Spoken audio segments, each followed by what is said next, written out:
Hey everyone, our Unit 7 test is coming up, so I thought it might be helpful if I just gave you a quick little screencast overview of the big ideas. Some of this is stuff you've heard before, but nevertheless it never hurts to hear things all in one fell swoop. We'll try and do this in about 15 minutes or less. So here we go. We're going to work our way through the study guide starting with the learning objectives going in numerical order.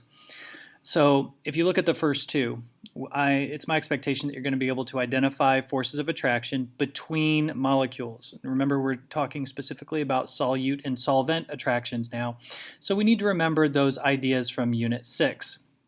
So here I've got 4 different molecules, and you'll recognize some of these. We've got water here at the top. We've got methane, CH4. We've got ammonia, NH3, and we've got carbon monoxide, CO. Now, depending on which 2 particular compounds we compare, our answer for the type of intermolecular force of attraction would differ. For example, if we compare between ammonia and water, both of those molecules are polar, and both of them have the capability to form hydrogen bonds. So in this case, that attraction between water and ammonia would be hydrogen bonding. Going on the opposite end of the spectrum, if we looked at the way that water would be attracted to methane, water would not be very attracted at all to methane because water and methane are very dissimilar in their polarities. Methane is nonpolar, water is polar, so the only type of attraction that can exist between them are very weak dispersion forces. And finally, if we do a comparison between carbon monoxide and water, we understand that carbon monoxide is not a very polar molecule, but it is slightly polar because of the difference in electronegativity between carbon and oxygen. So here, water and carbon monoxide would be able to form dipole-dipole forces of attraction. So what matters out of what you've seen here in this brief example, you need to be able to look at a molecule and determine if it's polar or nonpolar. And based upon the elements involved in the molecule, you should be able to predict whether a dispersion force of attraction would be the dominant force of attraction, or whether it would be dipole-dipole or hydrogen bonding. So that's kind of the first 2 bullet points here. Next thing, we want to look at physical properties such as boiling point, melting point, and vapor pressure. And a lot of these properties that we're going to discuss are in comparison for water molecules. And remember that the whole reason behind why water forms the strong attractions between themselves is because water can form quite a large number of hydrogen bonds per water molecule. In fact, each single water molecule can form 4 hydrogen bonds. Now, hydrogen bonds we know are the strongest intermolecular force of attraction between covalent molecules. So not only does it have the strongest force of attraction, but it can also form very, very many of them per molecule.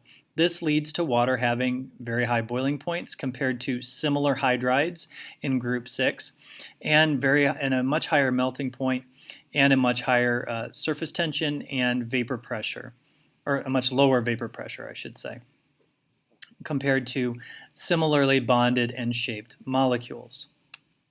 So a lot of these trends that we see related to properties of materials, not just water, have to do with the shape, structure, and forces of attraction that those particular particles can exert upon one another. And just going along the lines with that, if we look at number 5, understand how water can change phase and the energy required. This is really a concept from Unit 4 from first semester, but now we can start to explain it in regards to why water's enthalpy of vaporization is quite high. Its enthalpy of vaporization is quite high because water molecules are strongly attracted to one another. So in order to vaporize molecules, it takes a lot of energy. We have to input a lot of energy to get those water molecules to break apart from one another in a liquid phase or in a solid phase. And in that case, you'd be looking at enthalpy of fusion values. So let's start to talk about the core of this unit, which had to deal with solute-solvent interactions. And that starts out with the process of solvation. So here I've got a little beaker, and we know the process of solvation involves having a solvent. Most often our solvent is water, and some solute. You notice that I've got a crystal of sodium chloride already drawn here. So if we take this and we look at it from a standpoint of what happens to our see if I can do this right. What happens to our crystal of sodium chloride when it dissolves in water? see if I can get it. There we go. And we look at the water molecules and the way that they would interact. What we have to understand is that solvation process really involves breaking attractions between water molecules. Just draw a bunch of them here. And breaking attractions between the solute compounds, and then forming new solute-solvent interactions. So if we take this particular situation and we break it down to what it would look like afterwards, we should be able to say that since it's an ionic compound, it will dissociate, and the water will form what are called spheres of hydration around the individual ions, and the water molecules will orient themselves around those ions based upon the charge of the ions. And here's what it should look like after everything's done. So once we have a solution that's formed, what we will see are individual discrete ions now. So if we draw our little sodium ions, we'll just put a couple of them here in solution. I know you saw a moment ago the whole crystal, but for clarity we'll just draw a portion of it. And we'll also show some chloride ions. Now we should show the proper ratio because sodium chloride has a 1-to-1 ratio. So we got 1, 2, 3, 4, 5 chlorides. And remember that sodium is a positive ion, so that means the negative region of a water molecule will orient itself around it. So something like this. And I'm not going to draw it around the rest of them. You can imagine that they would look similar to the one that I've drawn here. And around the chloride ion, the water molecules would orient themselves the opposite way. Again, just maximizing the electrostatic attraction between the polar water molecules and the ions that have dissociated into solution. Now, the example that we just went through of showing a solution is another key point to be able to bring in this concept of an electrolyte. An electrolyte is any compound, most of the time these are ionic compounds, that dissociate in water to form ions. Now you might remember when we talked about water, we said that water actually can take some molecular compounds and ionize them. And the example that we used in class was hydrochloric acid. So some molecules that are not ionic can be ionized by water, and that means that some of those compounds can be electrolytes as well.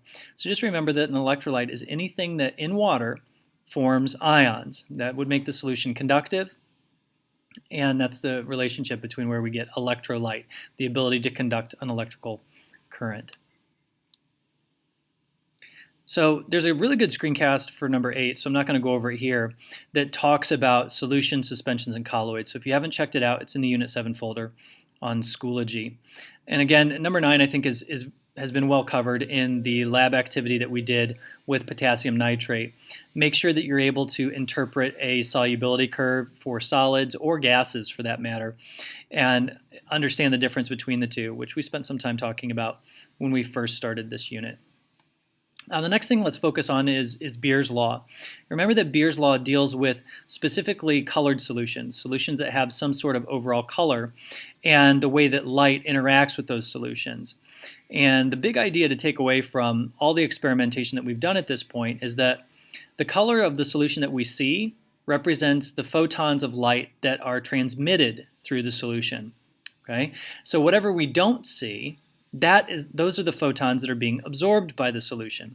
So in this example here, you see I have a cuvette filled with a green solution, which means if we looked at a curve of absorbance versus wavelength for this solution, it might look something like this, where it does not absorb within the blue, green, yellow region, but then it absorbs everywhere else. It absorbs in the violet, indigo, and blue region. We don't see those colors. It absorbs in the yellow, orange, and red region. Again, we don't see those colors in the solution.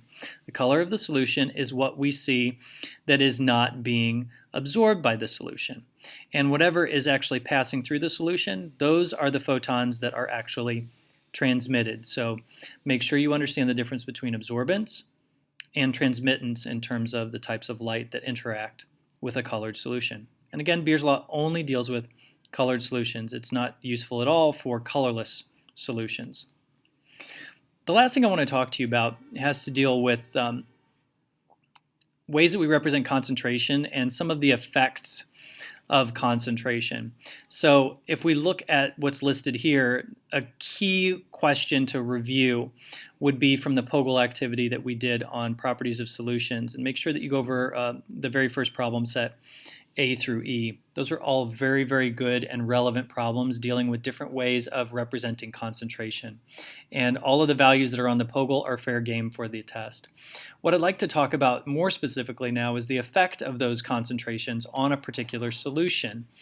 And we call those effects colligative properties. And what tends to happen is if you take water and you add something to it, certain properties of water change. Its vapor pressure changes, its boiling point changes, and its freezing point changes. And they always change in predictable ways. The boiling point for a solution is always higher than the pure solvent. The freezing point for a solution is always depressed compared to the pure solvent. And the vapor pressure, when we're considering a solute that is non-volatile, is always going to lower the vapor pressure compared to the pure solvent. So let's think about why that might be. And if we just take an example here of a water solution, and we remember that we had drawn a situation earlier where we showed ions in solution with water molecules. And it doesn't matter whether we're dealing with an ionic solute, like this example, or a covalent solute like sugar. The effect is the same, although it is magnified a bit when you have an ionic compound, and we'll talk about why that is in just a moment. So if I just quickly draw some waters around these particular particles, we can understand that now in a solution there are different attractions than what there would be in just a pure sample of the solvent. Now there are solute-solvent interactions, and those interactions have to be overcome in order to cause a phase change, for example. So in order to boil the solution, you actually have to get those particles to escape the solution. And the definition of a boiling point is where you make the vapor pressure of the solution equal to atmospheric pressure. So an example of this is that at room temperature, the vapor pressure of water is around 24 millimeters of mercury. Now, atmospheric pressure is pretty close to 760 millimeters of mercury. Now, as you warm up a liquid solution, you can imagine the vapor pressure increases. And all that really means is, as you heat up the solution, more and more water is able to escape into the atmosphere. And I don't think that's surprising at all. But you can imagine now that when there's a solute in there, that process of vaporization is more difficult because there are particles now interfering with that process. And that causes the vapor pressure of the solution to be lower. And what that means is you have to make the water even hotter, even a higher temperature, to get the vapor pressures of the solution equal to the vapor pressure of the atmosphere. And we can calculate this using an equation, and this is the equation from the POGIL, where when we look at the boiling point, we have to take into account a few variables and a couple of constants. So let me just kind of define what these are. Delta TB is the change in the boiling point. So this is the change from normal. And remember that we're dealing with water as the solvent, so our normal boiling point of water would be 100. This value I represents something called the Van't Hoff factor, and it only comes into play when you're dealing with ionic compounds. For example, if you were dealing with something like sodium chloride, you need to ask yourself, for every one sodium chloride molecule, how many ions would you get in solution? And take a minute and think about that. If you take one formula unit of sodium chloride and you dissolve it in water, how many ions do you get? Hopefully you said 2. You would get a sodium ion and a chloride ion.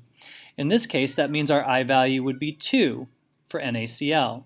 Obviously, if you had a different salt that broke up into more ions, that value would increase. And if you had a non-ionic substance like sucrose, you wouldn't even have to worry about I because the I value would be 1. The next constant that we need to have, and this is something that's provided, is something called the molar freezing or molar boiling point constant for water.